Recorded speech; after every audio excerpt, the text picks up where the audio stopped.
महिमा की नई नवेली बहू की मुंह दिखाई की रस्म चल रही थी। गांव की सभी औरतें बारी बारी से आकर बहू को कुछ देकर उसका चेहरा देख रही थी। अरे महिमा, बहू तो बड़ी सुंदर मिली है तुझे। अच्छा, तेरी बहू बदसूरत है क्या? सभी बहुएं सुंदर ही होती हैं। अरे ऐसा कहना पड़ता है, लेकिन सच कहूं तो मेरी बहू से भी ज्यादा सुंदर है तेरी बहू। महिमा अपनी बहू की तारीफ सुनकर खुश हो जाती है।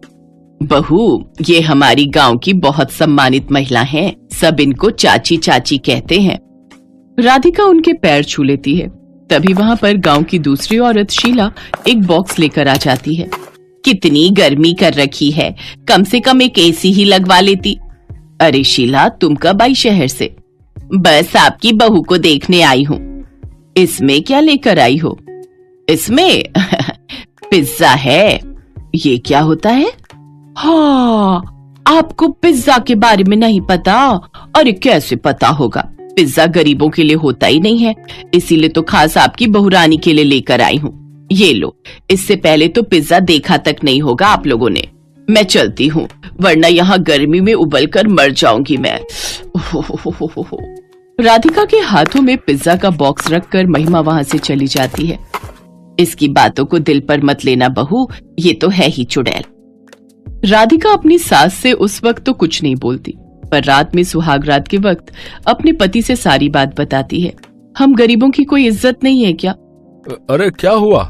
वो चुड़ैल हमारी बेइज्जती करके चली गई। माँ जी ने उसे कुछ भी नहीं कहा। हुआ क्या था? वो घमंडी औरत ये डब्बा देकर गई है। क्या है इसमें? इसमें पिज्जा है। इसी पिज्जा का घमंड दिखा रही थी वो। बोल रही थी तुमने तो आज तक पिज्जा देखा भी नहीं होगा। अरे छोड़ो ना, पैसे वाली औरतें होती ही घमंडी हैं। उसका घमंड जल्द ही चूर चूर करूंगी मैं। राधिका वो पिज्जा वाला डब्बा वहीं रख देती है। उसे खाती नहीं है, बल्कि खिड़की से घर के पीछे वाले खेत में फेंक देती है। अगले दिन राधिका अपनी सास के साथ बाजार में जाती है और तभी वहां पर शीला उन दोनों को देख लेती है। शीला के साथ उसकी सहेलियां भी थी। अरे अम्मा, कहाँ पैदल घूम रही हो बहू को लेकर? अरे कहीं नहीं शीला, सोचा बहू को अपने गांव की मार्केट घुमा दूं। हाँ, घुमाना ही सही रहेगा, क्योंकि अगर आपने कुछ भी खरीदा तो आपका घर बिक जाएगा।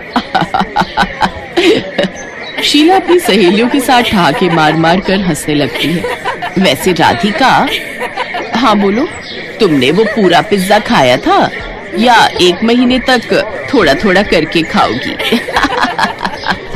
शीला अपनी सहेलियों के साथ एक बार फिर जोर जोर से हंसने लगती है। इस तरह किसी की गरीबी पर नहीं हंसते। तो तुम लोग भी अमीर बन जाओ और लोगों पर हंसो, किसने मना किया है?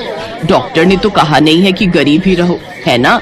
इतना बोलकर शीला वहां से चली जाती है। रात के वक्त राधिका भगवान की मूर्ति के सामने खड़ी हो जाती है। मैंने अपनी पूरी जिंदगी गरीबी में गुजार दी, पर आज तक मुझे इससे कोई शिकायत नहीं रही, पर आज मुझे शिकायत है।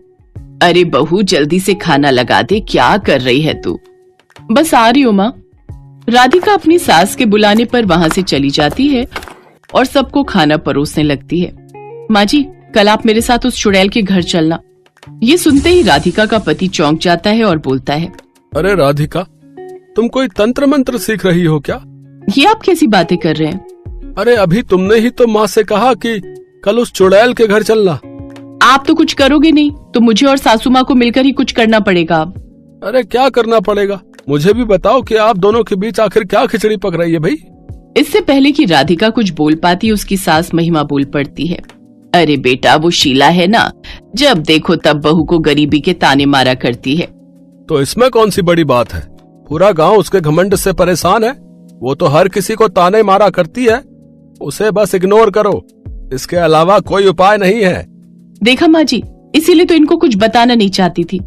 खैर, वो रात तो बीत जाती है, लेकिन उस रात की प्रार्थना शायद अब कबूल होने वाली थी।